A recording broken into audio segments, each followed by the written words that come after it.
The freighter Wayfarer of Dawn drifted through the scarlet-tinted nebula like a lone seed on an unfathomable ocean.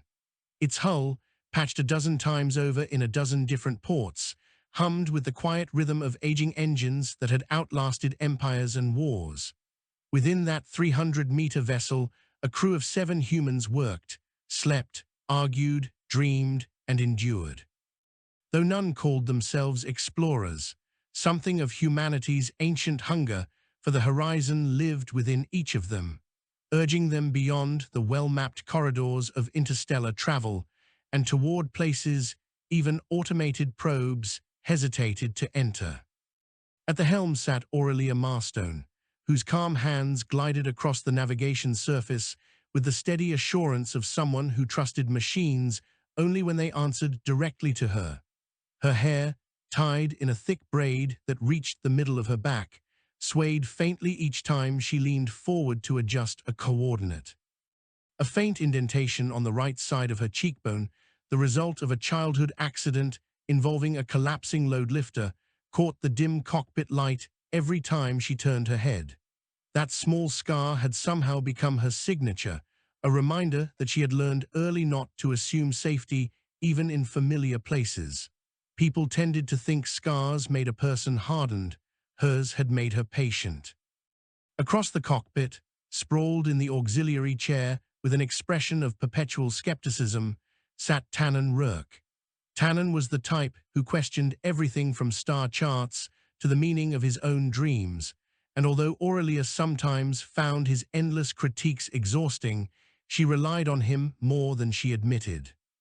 He had a knack for seeing cracks in the universe before they formed, be they mechanical, social, or existential. Today, however, his skepticism had turned toward the glowing void outside the viewport. "Why in every mapped cluster," he remarked, "would you choose to fly into a nebula that is literally described in half the archives as unpredictable?" Aurelia did not turn from her controls. "Because unpredictable," she said, "usually means unmapped, and unmapped means opportunity. Opportunity for what? Sudden implosion? Possibly, so at least you are honest." He sighed dramatically, kicked one boot up onto the console, and waited for her inevitable admonishment. It came, though not in the form he expected. "Put your feet down before you trigger an override that vents us into the nebula," she said, a remark delivered with such calm that he could not tell whether she was serious or not. He removed his feet, muttering a concession under his breath. Down the central corridor of the ship, the echo of metal tapping marked the stride of Unifer Coldrose, who served as both the engineer and a kind of unlikely philosopher. She was small, sharp-eyed, and possessed an uncanny ability to guess exactly what a machine needed before it needed it. Her preferred tool was a fusion spanner that had belonged to her grandmother, an heirloom of early terrestrial expansion. Unifer stepped into the cockpit, wiping her hands on a cloth that had once been white, but was now a tapestry of oil stains and scorch marks. "If anyone is wondering," she said, "the ventral coolant feed is holding, the auxiliary reactor is behaving itself for the first time this week, and the air recyclers are no longer wheezing like a sick mammoth." Aurelia allowed herself a faint smile. "So we will not die today. Not unless Raylan decides to test one of those experimental protein supplements again," Unifer responded. "Last time I thought the galley cupboards were going to gain sentience." Tannen grimaced. "It smelled like wet sadness mixed with burned regret." "That is surprisingly accurate," Unifer admitted. Raylan Burtok, the ship's quartermaster, shouted from deeper within the vessel, "I heard that, and for the record, the supplement was within acceptable experimental boundaries. You say that often, and every time something boils that should not boil," Unifer called back. "This time I added stabilizing compounds," Raylan protested. Unifer rolled her eyes. "Wonderful. Please remind me to update my last will." Aurelia cleared her throat lightly, reclaiming the cockpit's attention. "We are approaching the central region of the nebula," she said. "Scan readings are fluctuating, but so far everything looks navigable." "Navigable," Tannen repeated, "is one of those words that loses meaning in situations like this." "You worry too much," Aurelia said. I worry exactly enough. But despite his words, Tannen leaned forward, his cynicism momentarily overtaken by curiosity as the nebula's radiance deepened. Outside, streams of crimson and gold gas curled like living filaments, pulsing faintly as if reacting to their presence. Aurelia reduced speed, observing the unstable waveforms bouncing across the sensor display. The gas clouds appeared thick, yet the density readings remained low. It was a visual illusion, one that could easily deceive less careful pilots into underestimating distances. The Wayfarer of Dawn slipped deeper between the luminous masses, its hull lights reflecting off suspended motes of particulate matter. Then the entire vessel jolted. Not violently, but enough to make every human inside stiffen. Aurelia steadied the controls instinctively. Status, she demanded. In the lower decks, Narine Voss, their communications and external sensor technician, opened a channel. We hit a spatial density fold, she said. It is not dangerous, but it is strange, sending the readings to you now. Aurelia studied the incoming data, her brow furrowed. The fold is not natural. Tannen exhaled. Well, that is exactly what I hoped you would not say. Unifer leaned over Aurelia's shoulder, studying the display with narrowed eyes. It has a pattern, she murmured. Look at the harmonic layering. It is almost like someone sculpted it. Or something, Tannen added. Let us be inclusive of all potential horrors. Aurelia adjusted the ship's trajectory to sweep around the fold, but as she did, the nebula ahead shimmered. At first, it seemed like a trick of the light, but then a structure emerged through the drifting gas. Not a ship, not a station, something far older, something not built for human hands or possibly any hands at all. That, Tannen said slowly, is not supposed to be there. The structure was enormous, stretching longer than their entire vessel, its outer surface shaped from obsidian-like material that refracted the nebula's glow in disorienting angles. Its form defied straightforward geometry, blending curves and sharp facets in ways that hurt the eye if one stared too long. Aurelia could not help herself, she stared. I have never seen anything like it, she whispered. Unifer shook her head in disbelief. No scorch marks, no hull seams, no apparent entry points. This is impossible. Tannen tilted his head. Lift your eyes to the top section. Do you see that ripple? Sure enough, a ripple ran along the structure's highest ridge, like a tension wave on the surface of disturbed water. It moved with purpose and responded to the Wayfarer of Dawn's proximity too quickly for coincidence. Narine's voice returned through the comm line. Aurelia, I am detecting energy signatures coming from that thing, not recognizably technological, but patterned. It is reacting to us. Raylan added, somewhat alarmed, should we be retreating? Because I can vote for retreat if we do votes now. No one disagreed with the sentiment, yet none spoke up to support it. Curiosity, that perpetual compass of humanity, held their tongues. Aurelia knew they should turn back. She also knew that such opportunities rarely repeated themselves. Bring us closer, she said, slowly. Of course, Tannen muttered, slowly, so we die at an appropriate narrative pace. But Aurelia heard the eagerness beneath his sarcasm. As the ship approached, the structure emitted a low-frequency tremor that vibrated through the hull. Not hostile, more like a deep resonance, as though some massive, invisible instrument were being plucked. The sound made Aurelia's ribcage hum. Unifer grabbed a stabilizing bar. The structure is scanning us, she said, not electronically. Something else, it is applying acoustic pressure through the nebula. Acoustic pressure, Raylan exclaimed through the comm. In space, it is a nebula, not vacuum, Unifer snapped. Gas allows pressure waves, though not like this. This is deliberate. The structure pulsed. Once, a concentric ring of shifting light expanded outward, passing through the Wayfarer of Dawn as harmlessly as a breeze. Every sensor on the ship flickered. The lights dimmed for a moment, then steadied. Report, Aurelia ordered. Narine's voice was tight. All systems stable, but it did something. The spectral signature inside the nebula just changed. Tannen stared out the viewport. Something is happening behind it. He was right. Beyond the structure, where before there had only been thick red mist, the nebula thinned parted, revealing a region of unexpected clarity. A hollow pocket carved into the heart of the cloud, large enough to contain several cities. Floating in the center of that pocket was a crystalline sphere, shimmering with interlaced lines of light. Aurelia felt her breath catch. The sphere looked almost like a woven star. "Is that a containment field?" Unifer whispered. "Or a prison?" Tannen murmured. "Or a warning?" Narine added through the channel. Aurelia struggled to form words. The sphere radiated energy unlike anything she had ever seen. Not chaotic energy, ordered, structured, purposeful. She felt an irrational sensation that the sphere was watching them. She released a slow breath. "Record everything. If this region collapses, the data may be all that survives." Tannen tapped the panel lightly, his earlier bravado fading into true unease. "I have a very uncomfortable feeling," he said, "like something wants us to open that thing." "We are not opening anything," Aurelia said firmly. "We observe nothing more." But even as she spoke, another ripple passed along the massive structure beside them. The crystalline sphere brightened, and the nebula around them, once calm despite its eerie glow, began to churn. Unifer's hand tightened around the console edge.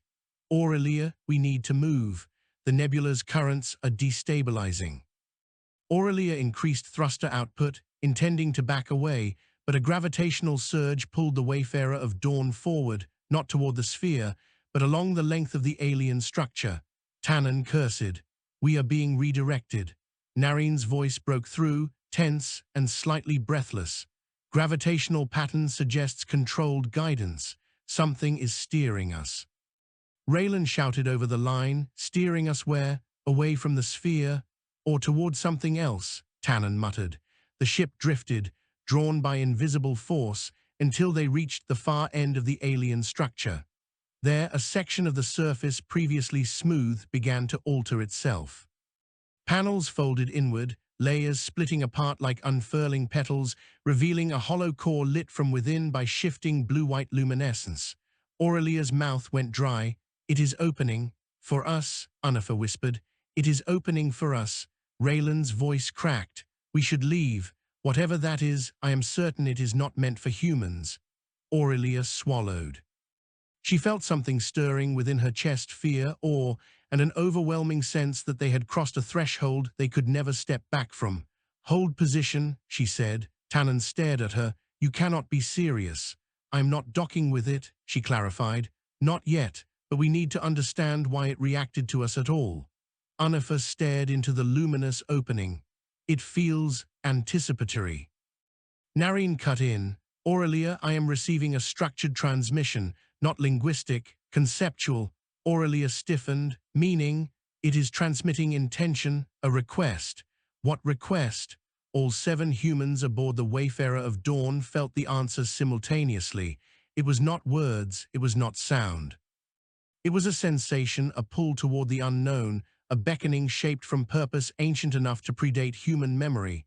The alien structure wanted them to enter. Tannen exhaled in disbelief. "Well, that settles it. We are absolutely not entering." "It is not a demand," Aurelia murmured. "It is an invitation." "Yes, because that makes this so much better." Aurelia's pulse thudded against her throat. Every instinct told her that this moment mattered, maybe to them, maybe to humanity, maybe to something far older. "Prepare an unmanned probe," she said. "We will not risk the ship, but we are not turning back." Unifer nodded. "I will ready the probe immediately." As she hurried toward the launch bay, Tannen leaned closer to Aurelia. "You feel it too, do you not?" he said quietly. "That sense that something is watching us from inside the unknown?" "Yes," Aurelia admitted, "but curiosity has carried humanity this far. It will carry us further still." Tannen let out a humorless laugh. "Sometimes curiosity is a doorway with no exit." "Perhaps," she said, "but perhaps the door leads somewhere we cannot yet imagine." Meanwhile, the alien structure waited, its luminous core pulsing with rhythmic patience. And in the hollow pocket of the nebula, the crystalline sphere brightened just slightly, as though responding to a long-anticipated arrival. The crew of the Wayfarer of Dawn had no way of knowing that their discovery would reshape the fate of countless species, or that the ancient intelligence within the structure, if intelligence it was, had been waiting through epochs for a species bold enough, reckless enough, hopeful enough, to venture this deep into forbidden space. They only knew that the door had opened, and that the universe never opened doors without reason. And so, beneath the glowing nebula, driven by awe and fear, and something very close to destiny, the humans prepared to take their first step toward a truth older than starlight. The launch bay of the Wayfarer of Dawn had never felt so small. Unifa Coldrose worked with the precision of a surgeon, her hands dancing swiftly across the manual controls of the probe cradle. She kept her breath even, refusing to let nerves alter the familiar rhythm of her work. The probe itself, compact, oval-shaped, and armored in layered alloys, rested inside its cradle like a sleeping insect awaiting rebirth. It was fitted with spectrometers, particle analyzers, and a near-sentient adaptive navigation suite. Ordinarily, Unifa trusted probes implicitly. Today she wished the little machine had a soul, because she felt uncomfortably like she was about to send it into the presence of something alive. Behind her, Raylan Burtok hovered anxiously, arms crossed, foot tapping. The motion echoed loudly in the otherwise hushed room. "You realize," he said, "that if we send the probe in there and it does not come back, the structure might interpret that as an insult." Unifa scoffed. "Structures do not get insulted." "This one opened itself like a greeting gesture," Raylan argued. "It invited us." "We do not prove ourselves polite by rushing into glowing alien throats," she countered. "We observe before leaping. That is how people survive." Raylan exhaled sharply, rubbing the back of his neck. "I am not disagreeing. I just want to know if the probe going in first will offend whatever built that thing."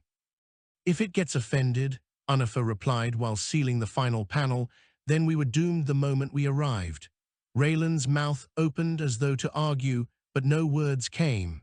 Unifa recognized that look. He was trying to make sense of fear using logic, the way he used spices to disguise nutrient bricks. She felt a pang of sympathy. People who hid fear behind chatter were often the most frightened of all. "Raylan," she said softly, "we will be fine. The captain knows what she is doing." He swallowed hard, nodding, "I hope so." Above them, in the cockpit, Aurelia Marstone monitored every shifting line of data streaming from the nebula currents. Tannen stood beside her, arms folded, gaze fixed on the alien structure through the viewport. The opening in the structure pulsed with light, slow and deliberate, like the heartbeat of a creature older than the concept of time. "It is reacting to the probe's activation," Narine said from her station. "The energy in the structure is rising in measured intervals." Aurelia narrowed her eyes. "It is preparing. Preparing for what?" Tannen asked. Narine shook her head. "I cannot parse intent from a pattern this complex, but it is not threatening. If anything, it feels as though it is adjusting to accommodate us." Tannen muttered something under his breath that sounded like an accusation against the universe. He had always believed that anything capable of anticipating humanity was either benevolent or catastrophically dangerous, no middle ground.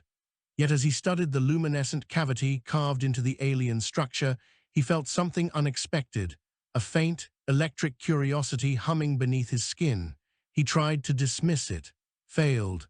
Aurelia's voice brought him back. "Unifa, Raylan, prepare to launch." "Probe is ready," Unifa replied through the intercom. "Just give the word." Aurelia steadied her breathing. She sensed the weight of the moment like a pressure on her sternum, like something in the nebula itself holding its breath. "Launch." Unifa pressed the final command. The cradle rotated, opened, and a burst of compressed air propelled the probe into the void. The tiny machine drifted forward at first, its stabilizers adjusting to the gravitational strangeness surrounding the alien monolith. Then its engines ignited with a faint flare. The probe glided toward the open chamber. "Telemetry active," Narine said. "Video feed online, sending to main screen." Aurelia redirected the visuals to the front display. every pair of eyes on the ship fixed upon it. The probe approached the luminous opening. Light washed across its surface. Its sensors interpreted the glow not as photons alone, but as patterned energy fields woven with impossible precision. It is reading like a hybrid of electromagnetic resonance and some kind of structured quantum lattice, Narration explained. Nothing in any known archive describes a system like this. The interior of the alien structure was revealed in full clarity. Walls composed of intersecting crystalline veins that seemed to grow and shift, like frozen branches, perpetually deciding where to expand next. Geometric symbols etched in patterns that suggested both language and circuitry. Currents of blue-white energy tracing pathways along the inner surfaces, as if illuminating neural activity. Inside, a colossal brain. Meaning no species we know built this, Tannen murmured. Meaning nothing we know has even tried, Aurelia added. The probe crossed the threshold. It is biomechanical, Unifer whispered. Not alive, but responsive. The probe drifted deeper, then something happened that made the entire crew lean forward in disbelief. The inner walls parted, not abruptly, not mechanically. They parted the way a flower slowly opens in sunlight, forming a narrow path. That is deliberate, Tannen said. It is directing the probe. Telemetry shows stable internal conditions, Narration confirmed. No radiation spikes, no structural hazards. Let it proceed, Aurelia said. The probe followed the newly opened passage. For a long, breathless minute, nothing happened except the slow glide of machinery past alien architecture. Then, without warning, the probe emerged into a chamber so vast the sensors struggled to map it. The chamber's floor was arrayed with crystalline nodules arranged in complex, branching patterns. The ceiling hundreds of meters above glimmered with shifting constellations, as though simulating a starfield from a forgotten era. And at the center of the chamber floated a structure within the structure, a hovering polyhedron rotating in place, its faces engraved with active symbols that shifted like living mathematics. Is that a control system? Unifer breathed. An interface, Narration shook her head. The energy being emitted is non-interactive. The symbols are not reacting to the probe at all. Then what does it do? Tannen asked. His voice no longer held sarcasm, only wonder. I do not know, Narration said, but it is very old. The probe captured readings for several minutes. Static rippled through the feed. Aurelia leaned forward. Narration, what is that interference? Naration's fingers flew across the console. The structure is transmitting something again, not to the probe, to us. Tannen braced himself. Conceptual data again? No, Narration whispered. This time it is directed, specific. Specific to what? To Aurelia. Aurelia felt a chill run up her spine. Explain. The transmission's harmonic layering matches the neural frequency pattern recorded during your initial reaction to the sphere, Narration said. The structure has identified you. Tannen snapped his head toward Aurelia. How? I do not know, Narration admitted, but it is focusing on you, exclusively. The lights throughout the ship dimmed. A soft hum vibrated through every deck. The alien monolith outside pulsed once bright enough to stain the nebula red and gold for kilometers. And then, before anyone could react, the polyhedron inside the chamber stopped rotating. The symbols froze. The energy dimmed. The structure remained still for 3 long seconds. On the 4th second, the probe imploded. A sharp, concussive distortion flashed through the feed, and the probe vanished. No debris, no explosion, simply vanished. Unifer's breath caught. What happened? Did something hit it? Narration stared in horror at the data. No, it was not attacked, it was relocated. Relocated? Tannen repeated. To where? I do not know, she whispered. The structure erased its spatial coordinates. Raylan's voice cut through the channel, trembling. We need to leave, now. Aurelia said nothing for several seconds. Her thoughts felt like they were floating just out of reach, drifting in the same strange currents that surrounded the ship. The structure reacted specifically to her. The probe vanished. The sphere beyond the nebula pocket glowed brighter. Every instinct she possessed should have screamed at her to turn back. Instead, she felt a deep, steady pull like a gravity not of mass, but of meaning. "We are not leaving yet," she said. Tannen exhaled sharply. "Of course we are not." Unifa's voice was softer than usual. "Aurelia, the probe is gone." "Yes." "It vanished in the presence of something we cannot understand." "Yes. And the structure is responding to you." "I know." "Then why stay?" Aurelia turned toward her. "Because it wants something from us, from humanity, and I need to know what." Silence filled the cockpit, heavy, unsteady. Raylan muttered from the galley, "I nominate we stop volunteering for ancient cosmic errands." But no one joined him, because each of them felt it too, in varying degrees, the sense that something monumental had taken notice of them. Something patient, something that had been waiting far longer than their species had existed. Tannen finally broke the silence. "So what now?" Aurelia looked out at the monolith, its inner chamber still open, its strange heart glowing with possibility. "Now," she said, "we go in." Unifa paled. "Aurelia, not the whole ship, not yet, but a small team, one shuttle." "A shuttle will not withstand unknown energy fields," Unifa protested. "We have no guarantees about gravity, radiation, or structural integrity inside that thing. We also have no guarantees that we can afford to ignore it," Aurelia argued. Narine wiped a trembling hand across her face. "If we go deeper, we may not get out." "Or," Aurelia said softly, "we may discover why it has stayed hidden for eons." Tannen gave her a long, searching look. "You already made up your mind. You felt it the moment the structure identified you."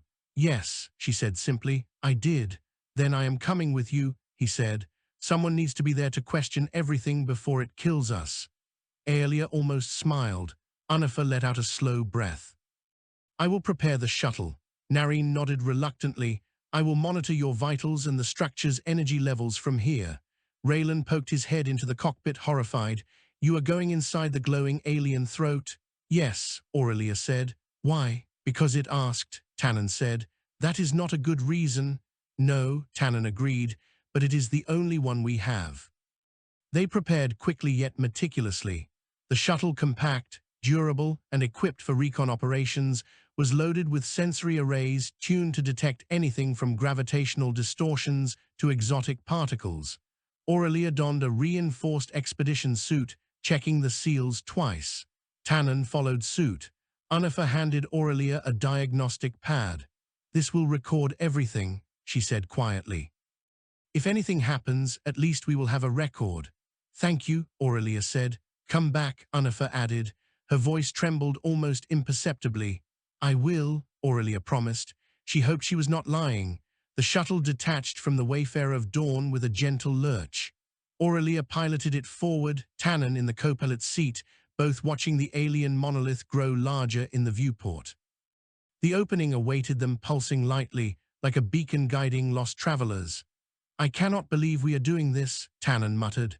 "Believe it," Aurelia said. The shuttle crossed the threshold. Light enveloped them. The inner chamber unfolded before them, its crystalline veins glowing, its starfield ceiling shimmering, its impossible architecture shifting in slow, elegant motions. Aurelia, Narine's voice called through the comm. "The structure is generating a field around the shuttle."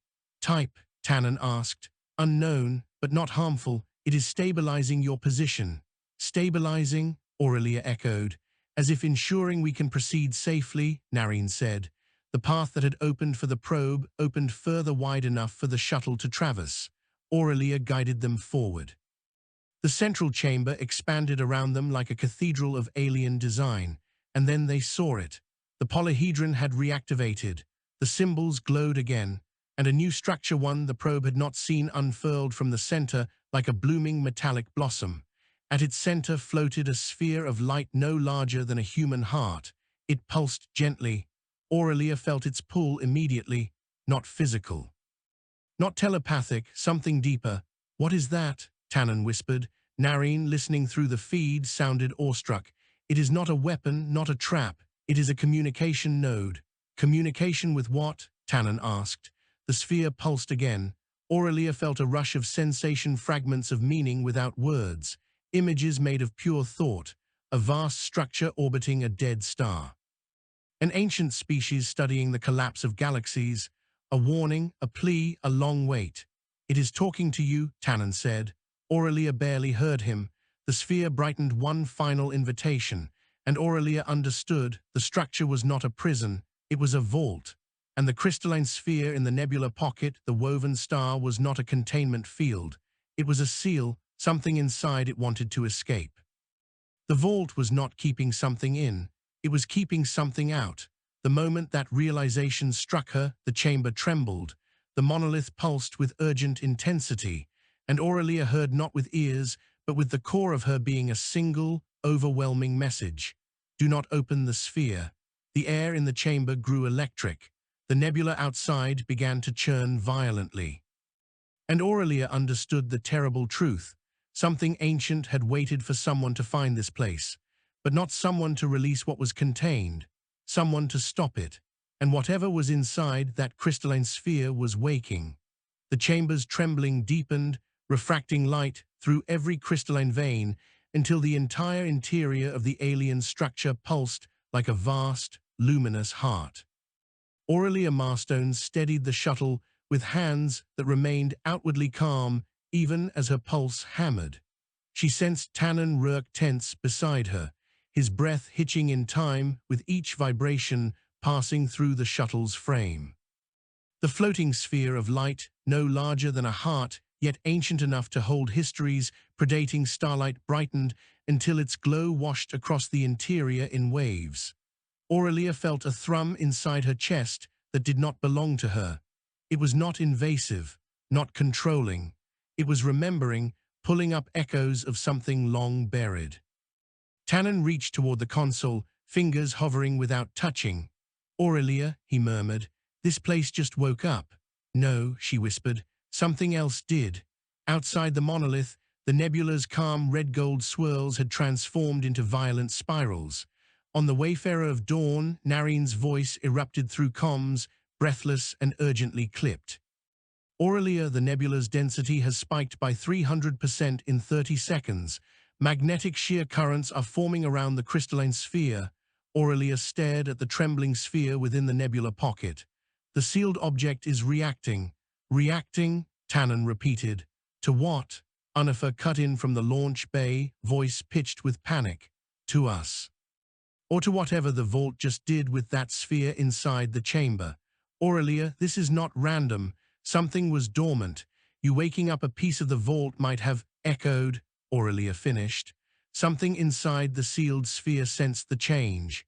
The communication orb pulsed one final time. Aurelia felt another surge of conceptual meaning, like a deep breath taken not by lungs, but by the fabric of spacetime. She recognized the weight of it instantly. It was not a message. It was a warning repeated across ages. The vault had sealed something away because nothing else could, and now that something was stirring. The crystalline sphere in the nebula pulsed with a violent shudder, sending rippling distortions through the ancient clouds. Then, impossibly, it twisted. Not physically, spatially. A distortion of geometry, a bending of angles that were not meant to bend. Tannen's voice was barely audible. Nothing should move like that.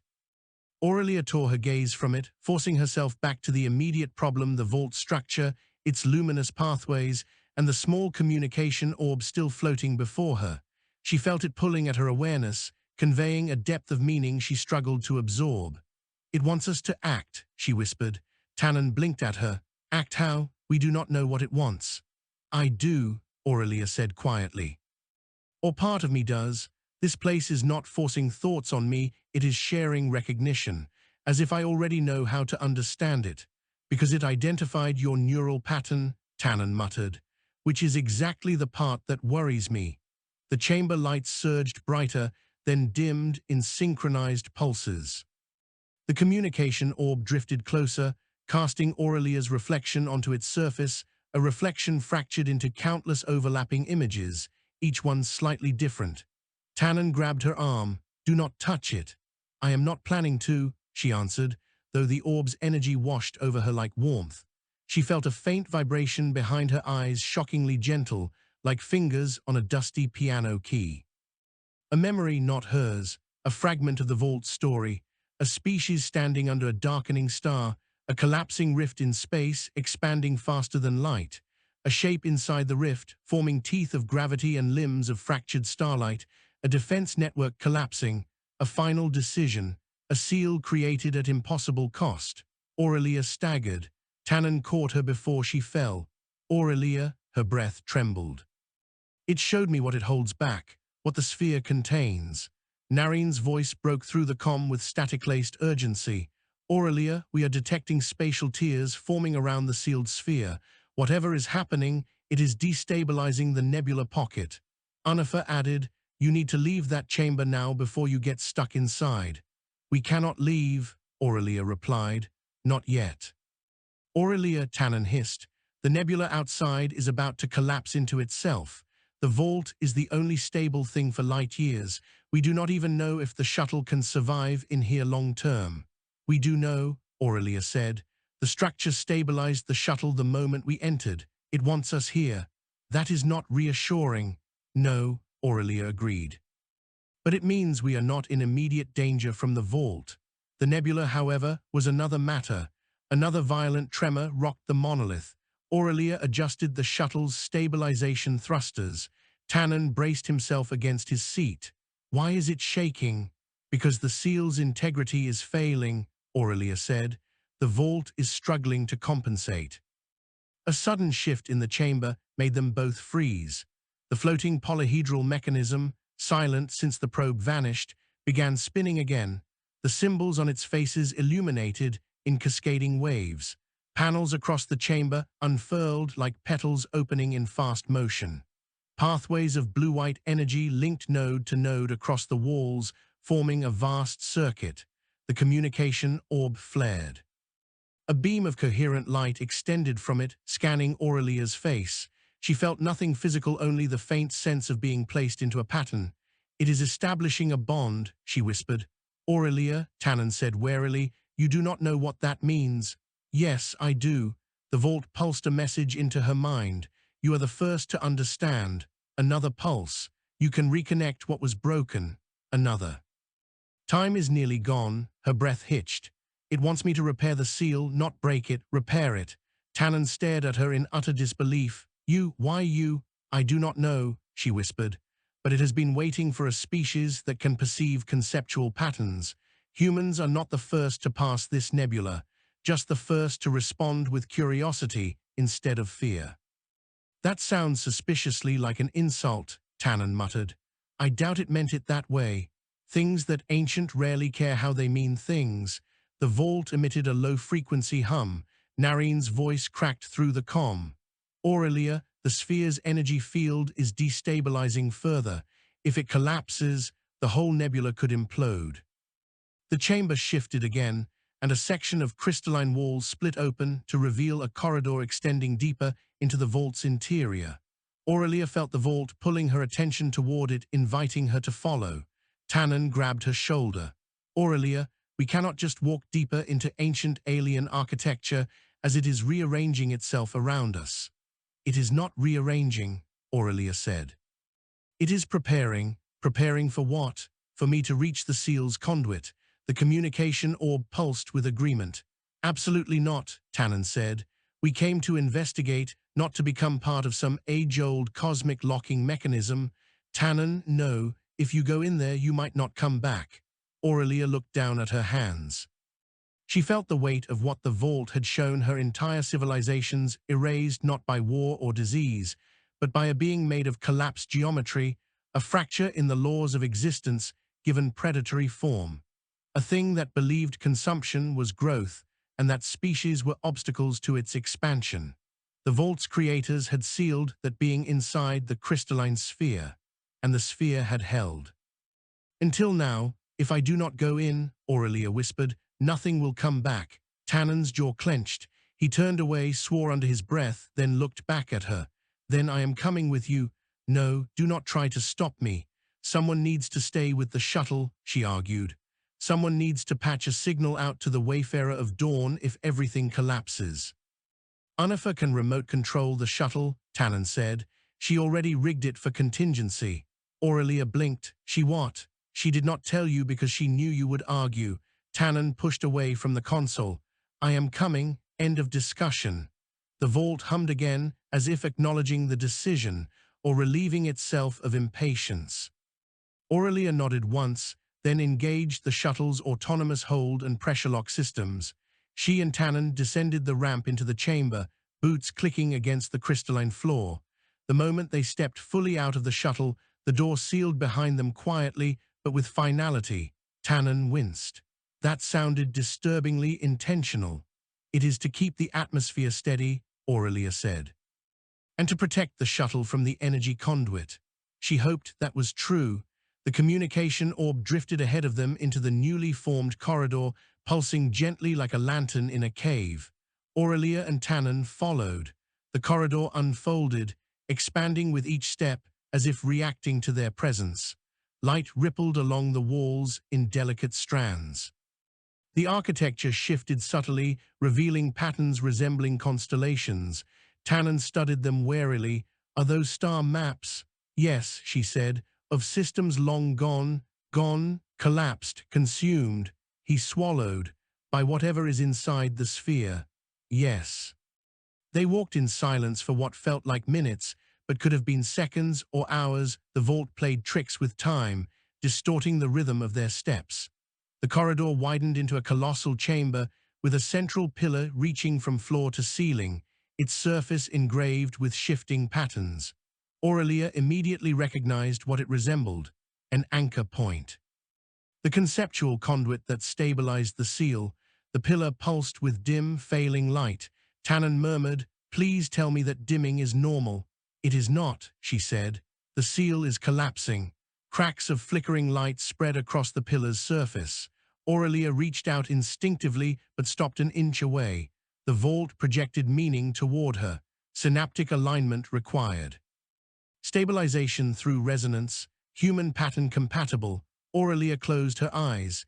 She felt the shape of the vault's request, something beyond touch, a meeting of patterns, a resonance of perception. She raised her hand. "Aurelia, wait," Tannen said. "We do not know what it will do to you." "I know enough," she whispered. "I know humanity was not chosen randomly. We evolved with an ability to perceive pattern and meaning through abstraction. Our minds lean into metaphor, into resonance. The vault's creators needed a species like that, or a species it could use," Tannen warned. She hesitated. "There is always that risk, but if I do nothing, millions of systems could die." "I know," he said quietly. "I just do not want to lose you." She looked at him, surprised by the raw fear in his voice. "You will not," she said. She hoped.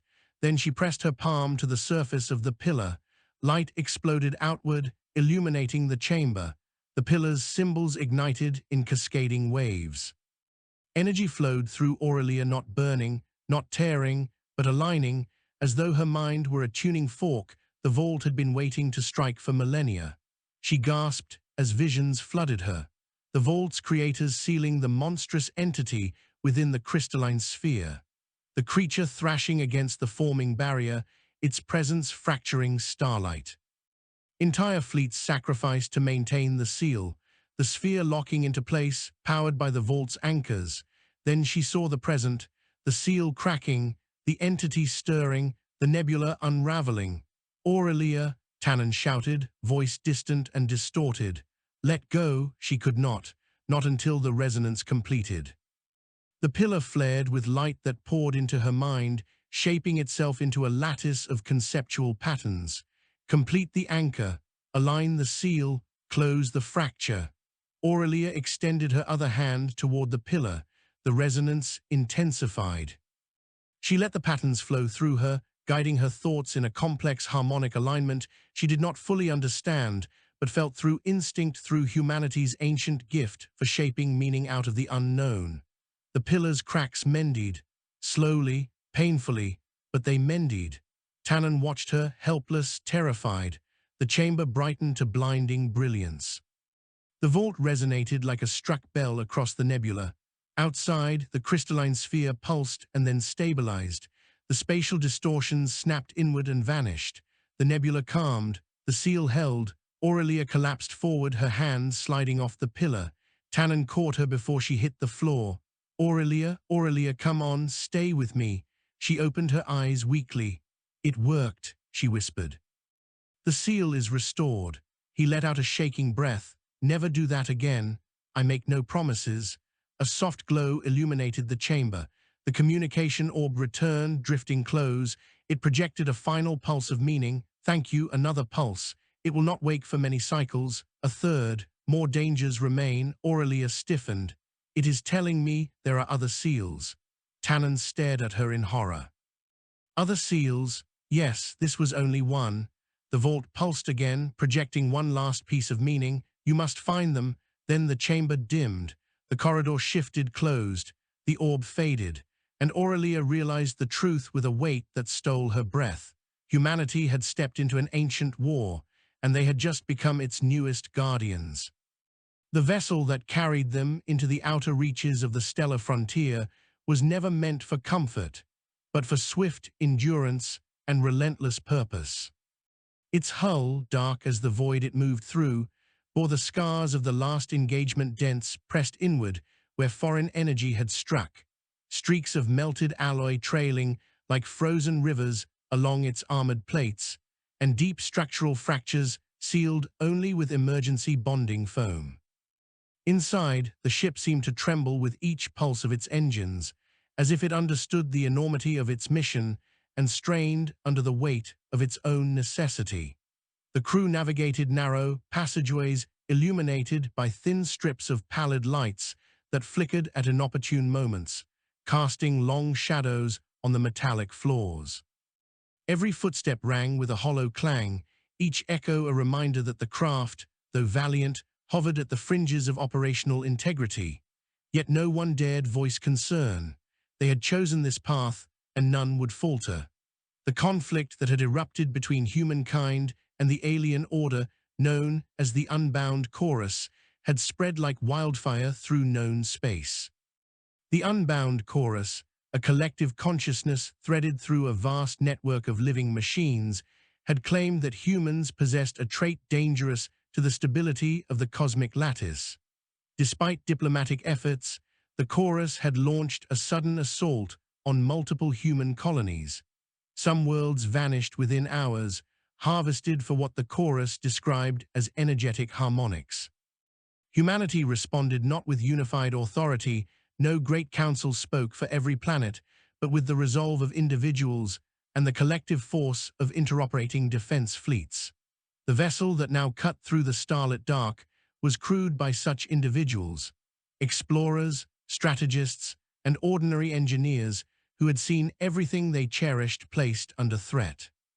Among them was First Expedition Commander Arvin Halden, a man whose stern countenance carried the mark of recent loss. He stood near the forward observation pane, watching the stars stretch into elongated streaks as the vessel slipped through superluminal transit. His posture remained upright, shoulders squared, hands clasped behind his back, as though carved from solid stone. His memories, however, flickered with far more movement, remnants of the colony he had once called home, its sky torn apart by the luminous filaments of chorus harvesters, its people scattering beneath the onslaught. A familiar voice called from behind him. "Commander Halden, we are approaching the pre-coordinates." He turned toward Navigation Officer Thelen Voren, whose steady gaze betrayed neither fear nor hesitation. Thelen had served on 3 previous expeditions into contested space and possessed an uncanny ability to interpret star maps that shifted under the influence of gravitational anomalies. His loyalty to the mission was absolute. Halden nodded. "Bring the vessel out of transit when ready." "Aye, Commander." Thelen moved to his station, fingers sweeping across the luminescent control surfaces, guiding the vessel out of faster-than-light motion. The star streaks compressed into points once more, and the hum of the engines settled into a calmer rhythm. Outside the observation pane unfolded a scene of both beauty and foreboding. A massive nebula, cascading in bands of green and blue radiance, stretched across the expanse, its light casting a shimmering glow across drifting fragments of ancient stellar ice. The coordinates they had followed led them to the very edge of this nebula, to a narrow corridor between forming stars where energy was abundant but visibility low. A perfect hiding place if one knew its layout well. Their objective was simple in concept, but monumental in execution. Locate the origin point of the chorus harmonic signals that had been used to disorient human fleets, and deploy a device crafted to disrupt the chorus network. The device, engineered by a collective of human research enclaves, was said to interfere with the chorus communication resonance, severing their instantaneous link and rendering their coordinated attacks impossible. Without their shared consciousness, the chorus vessels were slow, clumsy, and far less dangerous. But to deploy the device, one had to reach the location from which the chorus projected their harmonic core, a task fraught with peril, as the chorus guarded such sites with near-unbreakable vigilance. Sensor specialist Rylan Meda, whose finely tuned perception array integrated directly into the ship's tactile console, leaned forward as streams of data rushed across the display. "Commander," she began, voice tense yet controlled, "we have a scattering of irregular energy signatures just beyond the nebula's boundary. They are faint, but the modulation is unmistakable. The chorus is close." Halden approached her station. "Can we determine their number?" "Not precisely," she replied. "The nebula distorts readings. It could be 3 vessels or a dozen. The chorus often masks their presence using overlapping resonance shells." "We will proceed as planned," Halden said. "Lower our signature to minimal levels and maintain slow advance. We cannot chance revealing ourselves until we confirm the core's position." The crew moved as a single organism, guided by training and necessity. Panels dimmed. Emissions from maneuvering thrusters decreased. Even the artificial gravity subtly adjusted to lessen internal power draw. The vessel became nearly silent, sliding through space like a shadow among drifting embers of stardust. As they approached the deeper interior of the nebula, the ship's hull shuddered from subtle gravitational fluctuations. The turbulent environment forced Thelen to make constant micro-adjustments. "This place is a labyrinth," he muttered. Halden stood behind him, "which is why the chorus likely chose it." Minutes passed in tense quiet. The nebula's swirling light played across the floor of the bridge in shifting patterns, making the room feel strangely alive. Suddenly, Rylan stiffened. Her eyes widened slightly. "Commander there, directly ahead." On the main display, faint outlines emerged, mammoth structures suspended in the nebula's energetic clouds. They resembled crystalline pillars woven together like the ribbed frame of some cosmic leviathan. Tendrils of glowing energy flowed between them in slow arcs, pulsating to a rhythm felt more than heard. Halden exhaled. The chorus caught sight. But before any further analysis could be made, an alarm pulsed softly through the deck. Not loud, never loud when the ship ran in stealth mode, but unmistakable. Weapons Coordinator Enar Sorin looked up sharply. "Commander, something is approaching from starboard vector. Fast." The main display shifted. From behind a drifting cloud of ionized particles emerged a chorus vessel, its form instantly recognizable, an immense spined crescent, glimmering with metallic sheen and living luminescence. Its dorsal fins trailed lines of energy, and its frontal sphere pulsed as though alive with consciousness. The ship emitted a low-frequency vibration that thrummed through the human vessel's hull, a soundless resonance that seemed to reach toward the mind itself. "Have they detected us?" Halden asked. Rylan quickly examined the readings.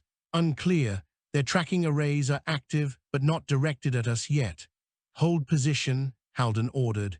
"No movement unless absolutely necessary." The chorus vessel drifted closer, its eerie luminescent trails leaving arcs in the nebula. Every human aboard held their breath. The chorus, at this proximity, could sense disturbances not only through conventional energy readings, but also through subtle shifts in the harmonic field they projected. Any sudden maneuver could reveal the human vessel's location. The chorus vessel paused. It rotated slowly, as if examining the nebula itself. Its pulse intensified. Then, without warning, a second vessel emerged from the nebula behind it, and a third. Ryland's voice dropped to a whisper. They are forming a lattice, a net. Halden's heart pounded. We need to move, now. Thelen, take us deeper into the nebula. Low power, maximum caution. The ship slid forward. The swirling light thickened. The crystalline structures of the chorus sight glimmered through passing curtains of gas. But as they maneuvered past a jagged outcrop of stellar debris, the first chorus vessel shifted abruptly. Its forward sphere flared. A sweeping beam of harmonic light passed over the nebula, illuminating clusters of drifting particles, and striking directly across the hidden human vessel. The moment the beam touched them, the chorus ship shuddered as if awakened from slumber. Its dorsal fins snapped upward. Energy surged through its spines. Ryland gasped. Detection confirmed. They have marked us. Halden did not hesitate. Thelen, evasive pattern. NR, raise shields and prepare charge for pulse counterfire. The vessel leapt forward, thrusters roaring to life with sudden force. The nebula exploded with motion as human-engineered shielding clashed against harmonic resonance. The chorus ships streaked through the clouds, converging like predatory beasts closing in on prey. NR fired the first counterpulse. A lance of coherent energy shot from the human vessel's forward battery, striking the nearest chorus ship along its central fin. The alien vessel staggered, emitting a ripple of distorted luminosity, but it recovered with terrifying swiftness. Direct hit, NR reported, but it only slowed them. We expected as much, Halden said. Buy us time, nothing more.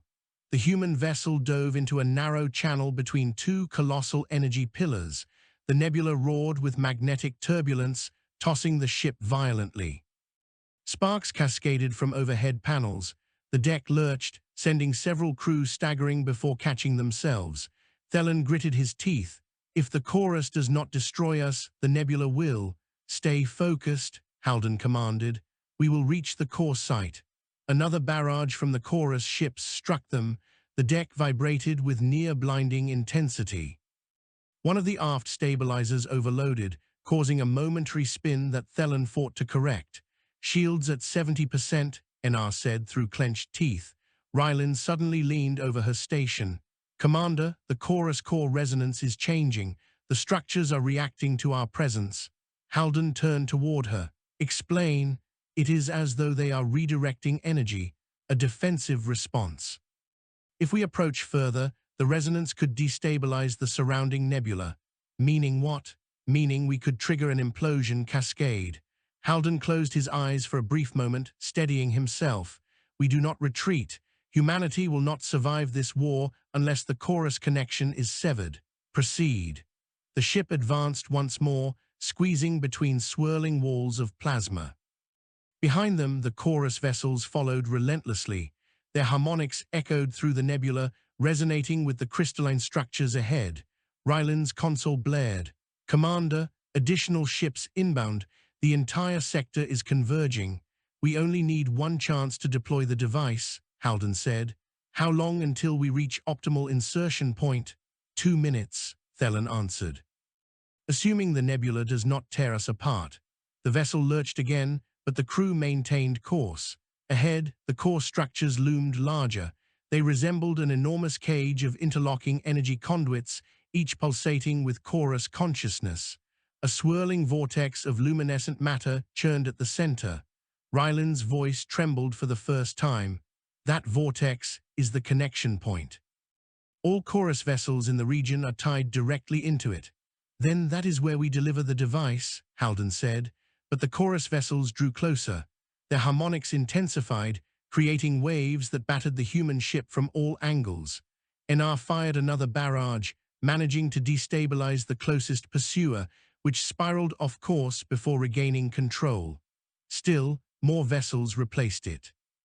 Thelen navigated downward, diving beneath a glowing arc of energy that arced between two massive crystalline pillars.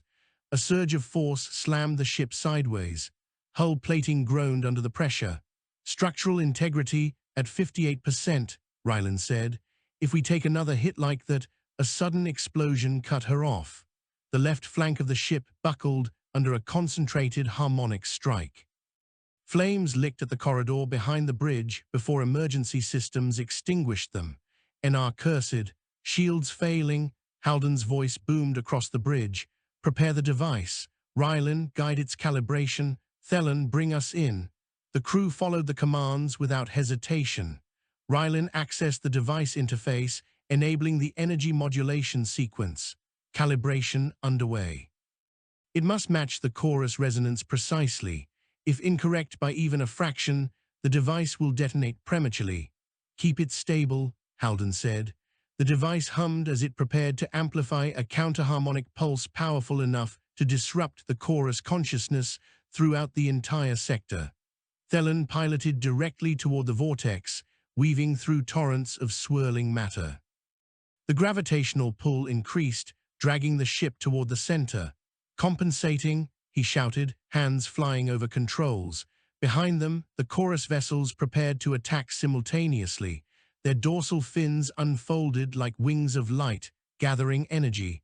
A synchronized harmonic barrage would vaporize the human vessel in an instant. Rylan worked furiously. Calibration complete, Halden seized the device control handle. Deploying now, he engaged the launch mechanism. The device shot from the vessel's undercarriage, encased in a shell of protective energy. It arced through the vortex's turbulent currents, pulling itself inward with magnetogravitational guidance. The chorus ships reacted instantly. They unleashed their barrage. The human vessel convulsed as the harmonics struck. Panels shattered, beams tore loose from the ceiling. The deck split along one seam, sending crew tumbling. Thelen was thrown from his seat, blood streaking down his face.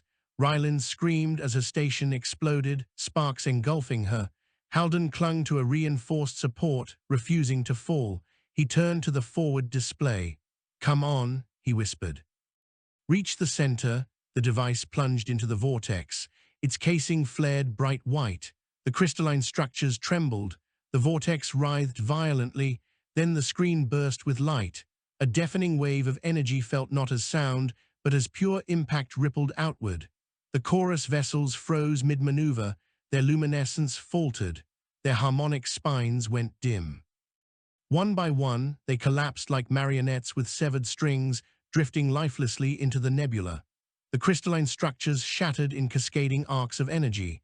The vortex imploded, sending a final shockwave through the sector. The human vessel, already battered beyond salvage, was hurled out of the vortex's immediate vicinity. Systems died. Lights flickered out. Smoke filled the bridge. Halden staggered to his feet. Thelen lay unconscious. NR struggled to rise but collapsed again, coughing. Rylan clutched her side, wounded but alive. Outside the observation pane, the nebula's glow dimmed, as though exhaling after a long, painful breath. The chorus core site had been obliterated. Halden looked upon the scene with a mix of awe and grief. They had survived, barely. And humanity had dealt the chorus a devastating blow, but the cost echoed in the silent bridge. He closed his eyes, drawing a deep breath. "We did it," he whispered. Yet the war was not over, and he knew their mission would demand even more than what they had given. The vessel drifted silently through the aftermath of the destroyed chorus core site. The nebula, once a swirling mass of vibrant light, now glowed faintly, its energy dissipating into the void. Debris from shattered crystalline pillars floated like frozen fire, jagged fragments of alien technology glinting in the dim glow. The human vessel was battered, systems compromised, yet its hull held. Inside, the crew tended to wounds, patched failing circuits, and recalibrated sensors. Commander Arvin Halden walked the bridge slowly, each step deliberate, as though the hollow silence of the ship mirrored the weight pressing on his chest. He stopped at the viewport, staring into the remnants of the nebula, the destruction both triumphant and unnerving. They had struck at the heart of the chorus, but the echoes of the conflict resonated far beyond the site itself. Even after the vessel passed the immediate danger, faint traces of harmonic distortion lingered in the surrounding void. Rylan Meda approached cautiously, her expression pale beneath the bruised skin of her face. "Commander," she said quietly, "the device worked, but it did more than disrupt the chorus core. The resonance changes are spreading farther than we anticipated. Halden turned to her, brow furrowed. How far? She hesitated, consulting her console. The signals are fracturing across multiple light years. Structures that were dormant are now active. I am picking up patterns, artificial but not chorus. Different, older, extremely old. Halden felt a chill creep along his spine. Older than the chorus? Much older, Rylin confirmed. The harmonic signatures predate them. Whatever created these structures may have been the origin of the chorus's network. Enar Sorin, his hands still trembling from the earlier barrage, leaned against the console. You're saying our little victory woke something else? Halden nodded gravely. Yes, and judging by the scale, it may not view us as liberators. Thelen Vorin, still recovering from his injuries, straightened in his seat, eyes narrowed at the sensors. We are picking up a gate, a conduit, massive, artificial. Its energy pattern matches the older structures Rylin is describing. It's active now. Halden's gaze shifted to the readings. A massive formation floated at the nebula's edge, geometric in impossible symmetry, rings and interlocking polygons orbiting an unseen center. Pulses of light radiated outward like ripples in a pond, yet the source remained singular, focused, almost sentient in the way it projected its presence. A gate, Halden repeated. Do we know what it leads to? No, Rylin said. It doesn't match any known spatial topology. Its geometry is non-Euclidean. Navigating it will be like threading through thought itself. Meaning, Thelen said, voice grim. If we enter it unprepared, the vessel may not survive. Halden exhaled slowly. He understood the stakes. They had just survived an encounter that tested the limits of their species' ingenuity and endurance. Yet now they faced something potentially far older, far wiser, and far less forgiving. We have no choice, Halden said finally. If the chorus network was built upon or guided by these older structures, then understanding them and possibly neutralizing the threat is necessary. The human race cannot afford to ignore this. Prepare for entry. The crew moved with methodical precision, repairing and stabilizing the vessel while adjusting sensor arrays to the incomprehensible geometry of the gate. Lights flickered, systems groaned, but a determined rhythm governed every motion. Halden felt the weight of responsibility pressing heavily on his shoulders. They were no longer mere explorers or warriors. They were a species, first line against forces they scarcely understood. The gate loomed ever closer, and with each approach, the air, or rather, the vacuum seemed to thrum with latent energy. It was impossible to tell if the sensation came from the nebula's altered currents, the gate's sentience, or the echo of their own fears. Commander, Rylin said softly, the structure is reacting to our presence. It is scanning us, I believe, observing. Halden nodded. Maintain course. Keep systems at minimal signature. Let's see if it responds with hostility or curiosity. The human vessel passed the threshold. Immediately, the stars outside the viewport twisted, stretched, and reformed in impossible configurations. Distances no longer adhered to conventional physics. Light from distant suns warped and collided, forming shifting patterns that alternately dazzled and disoriented.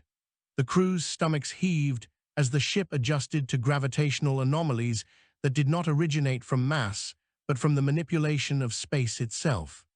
Spatial metrics are meaningless here, Thelen muttered, gripping his console. We cannot rely on traditional navigation.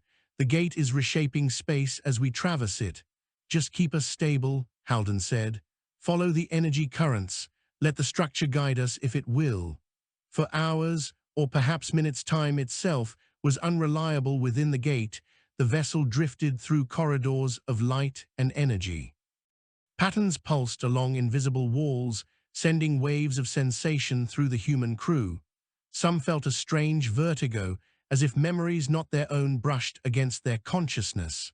Others experienced sudden clarity, insights into physics and geometry that defied their prior knowledge. Halden remained focused, every nerve taut, every command measured. The gate seemed alive in its attention, probing them, testing, and subtly reshaping the internal space of the vessel to conform to its own logic. Then the first signal arrived not through instruments, but directly into the mind of the commander. A voice of thought, neither gendered nor human, projected intent without words. "Why have you come?" Halden recoiled, swallowing hard. He felt the weight of the question, a challenge layered with timeless patience. "To preserve your kind," he replied mentally, instinctively. The gate seemed to consider this, its luminous corridors pulsing slower, as if reflecting on the answer. "Preserve your kind," the thought returned. "And why should we assist fragile creatures whose understanding is so limited?" "Commander," Thelen's voice trembled. Halden realized he had spoken aloud without meaning to. "They are communicating," he said, "not vocally but through thought." Rylan leaned forward or struck. "The gate has a consciousness, a mind, possibly as old as the galaxy itself." Halden nodded. "Then we must treat it with caution. We cannot coerce. We cannot deceive. We can only reason or survive by understanding." Another corridor of impossible geometry opened ahead, revealing a chamber filled with interlocking crystalline lattices, each emitting harmonic pulses. The vessel glided toward them, stabilizing as the gate allowed, the field around them shifting to accommodate their fragile human frame. "This is the core," Rylan said quietly. "The energy we detected is centered here." Halden studied the readings. Within the chamber, enormous structures, some appearing like cages, others like woven ribbons of crystalline energy, seemed to anchor invisible points in the void. It was a lattice that controlled space, time, and energy flows across light years. And at its center, a singular node pulsed with a deep, steady beat. The heart of the network, Halden realized. The gate transmitted again. "You have disrupted the chorus. You have acted beyond your understanding. Why do you now seek our guidance?" Halden hesitated. There was no easy way to explain, because we must survive what we have awakened, because the chorus was only the beginning. We require your knowledge to prevent greater catastrophe. Silence. And then, a response. "Many cycles ago, our network was fractured by your predecessors. They sought to create order in chaos, to harness energy beyond comprehension. It birthed the chorus. The entity is unstable. Your species possesses an instinct to perceive pattern. You may stabilize it, but only if your understanding is precise." Halden felt the weight of the message. They were not merely in a passageway between stars, they were inside the reasoning of an ancient mind, a system that shaped galaxies and observed civilizations rise and fall. "How do we stabilize it?" he whispered aloud. The gate responded immediately. "Align the nodes, synchronize the resonance. Accept the flow, do not force it. Failure will fracture space itself." Ryland's hands moved across a console with a speed born of necessity. "Commander, the nodes are responding to our instruments. If we modulate the ship's energy output along these frequencies, we can attempt alignment." Halden's mind raced. Every calculation, every adjustment, every intuition had to be exact. One misstep could unmake not only their vessel, but the surrounding nebula, perhaps more. Hours passed, or what they perceived as hours, as the vessel became an instrument of harmonic alignment. Lights pulsed in synchronization with the lattice, corridors twisted into perfect resonance, and Halden felt himself attuned to the rhythm of the gate itself. Tension mounted as subtle misalignments threatened to cascade into chaos. "Do not falter," the gate projected. "The consequences will ripple across ages." Halden nodded, sweat streaking his face. "We will not falter." Finally, a deep, resonant pulse shook the vessel. The corridors straightened. The lattice stabilized. Energy flowed smoothly from node to node. The gate's consciousness transmitted one final thought. "You have done well. The path forward is perilous, but you are no longer alone in understanding." Halden exhaled, muscles trembling with exhaustion. Rylan and Thelen slumped in their stations, drained but alive. The vessel floated in the heart of the gate, the ancient network quiet, stable, and alive. And yet Halden knew, as he looked upon the pulsing node at the center of the lattice, that this was only the beginning. Something older, vast, and patient had watched them. It had judged them. and the universe itself seemed to shift in anticipation of what humanity might do next. The vessel moved cautiously through the stabilized interior of the gate, its hull creaking under the subtle pressures of a space warped beyond ordinary comprehension. Commander Arvin Halden's hands gripped the railings of the bridge as he surveyed the alien lattice through the viewport. Crystalline conduits stretched into impossible angles, looping in patterns that defied conventional geometry. Energy streams pulsed along the lattice, each beat resonating with the vessel's own power systems, a delicate dance of synchronization that demanded constant attention. The human crew, though exhausted, remained alert, understanding that this chamber was no mere structure, but a conscious entity, a mechanism of judgment and observation erected by architects whose thought had shaped stars. "We have maintained alignment for 12 cycles," sensor specialist Rylan Meda reported, her voice steady but strained. "The lattice remains stable. No residual harmonic distortions are propagating outward." "Good," Halden said quietly. He took a deep breath and exhaled, letting the momentary relief wash over him. But stabilization is only the first step. We have yet to comprehend what the network observes, what it records, and what it might demand from us next. Thelen Vorin adjusted his console, eyes tracing the path of energy flow through the gate. "Commander, there's a new pattern forming ahead. It's different from the nodes we've aligned, more intricate, more deliberate. The frequency of its pulses suggests an intelligence observing us directly, not just a structure responding to energy inputs." Halden nodded, his face tight with tension. "That would make sense.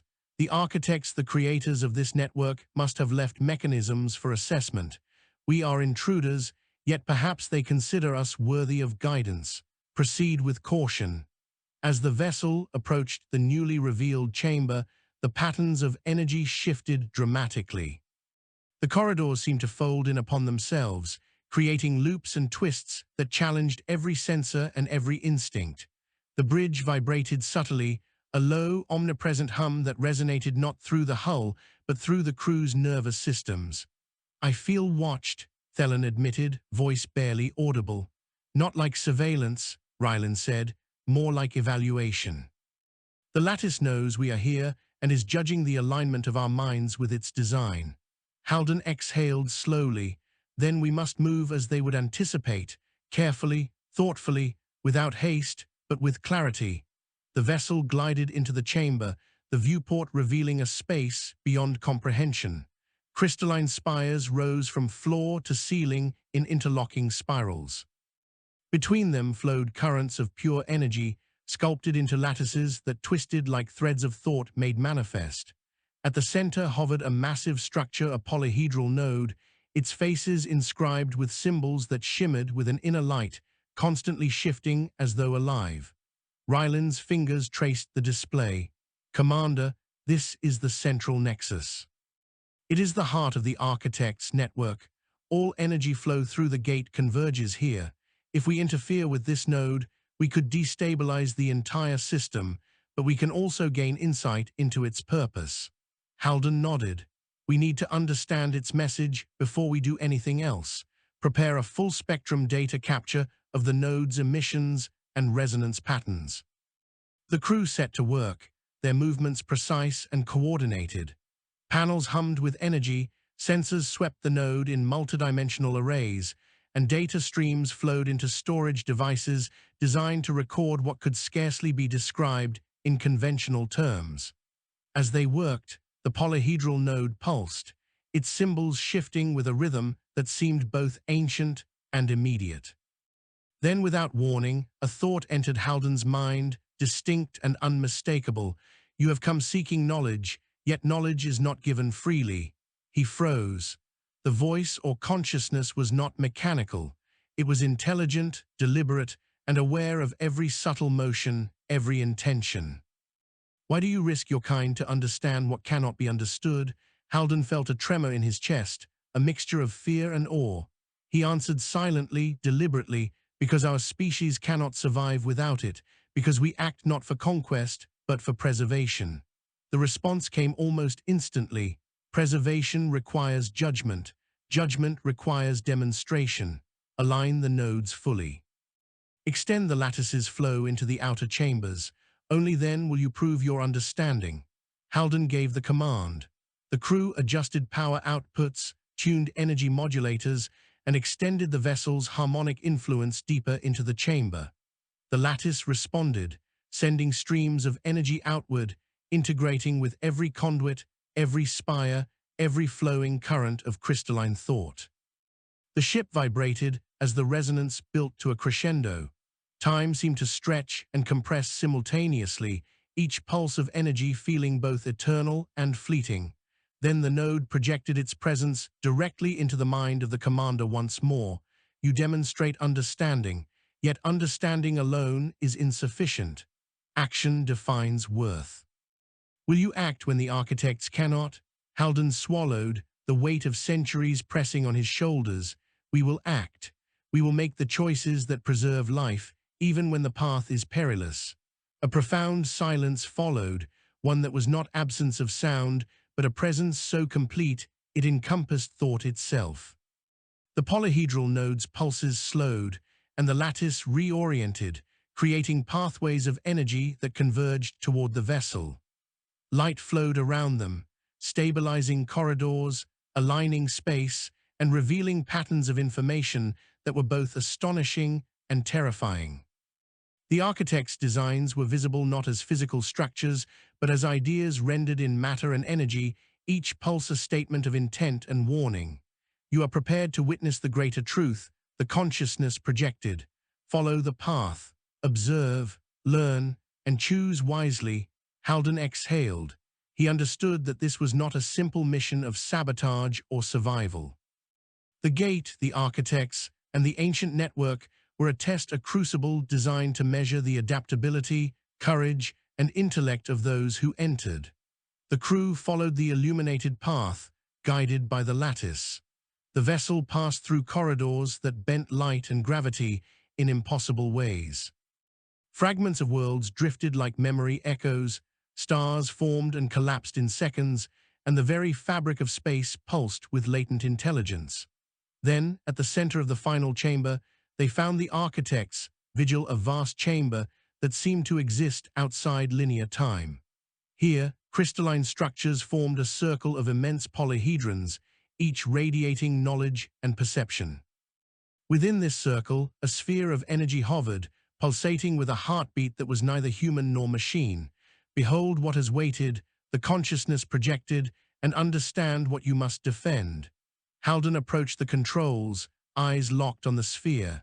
Every instinct screamed caution. The energy flowed into the vessel, scanning, probing, assessing. The crew felt their thoughts, their intentions, their fears and hopes laid bare to a consciousness that had observed civilizations rise and fall. Then the message became clear. The chorus was but a fragment of our design. You have disrupted the network, yet far greater challenges await. The preservation of life requires guardians capable of understanding, of acting, of enduring beyond reckoning. Will you accept this responsibility? Haldon met the sphere's pulse with a resolute thought. We accept, we will act, we will endure. A wave of energy surged through the vessel, not destructive but affirming. The lattice around the chamber shifted, opening corridors of insight and guidance. The vessel's sensors recorded sequences of knowledge, harmonic structures, and architectural designs that promised understanding beyond any human mind's capacity, yet offered comprehension through resonance and intuition. You are now part of the vigil, the consciousness projected, guardians of thresholds, observers of balance. The universe's stability depends on your choices and your courage. Haldon exhaled, his hands trembling as the gravity of their responsibility settled upon him. We are ready, he whispered. The crew nodded, each understanding in their own way that their lives were forever changed. The vessel, though battered and fragile, floated within the architect's chamber, surrounded by knowledge and power far beyond comprehension. Outside, the nebula remained, a silent witness to the monumental transition that had occurred within its depths. The human race had survived, yes, but more than that, it had been entrusted.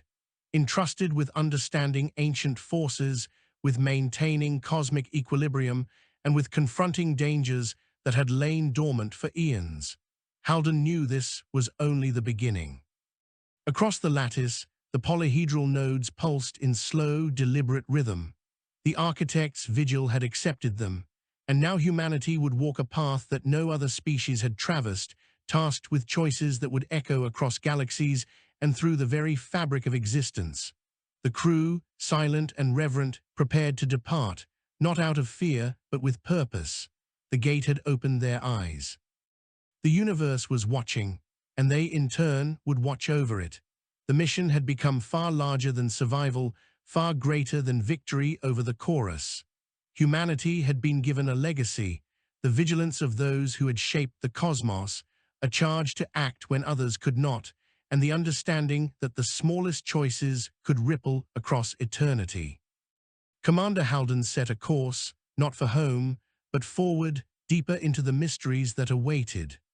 The vessel surged into the corridors of light, carrying its crew, carrying its responsibility, carrying the fragile yet unyielding hope of humankind into the heart of the architect's design.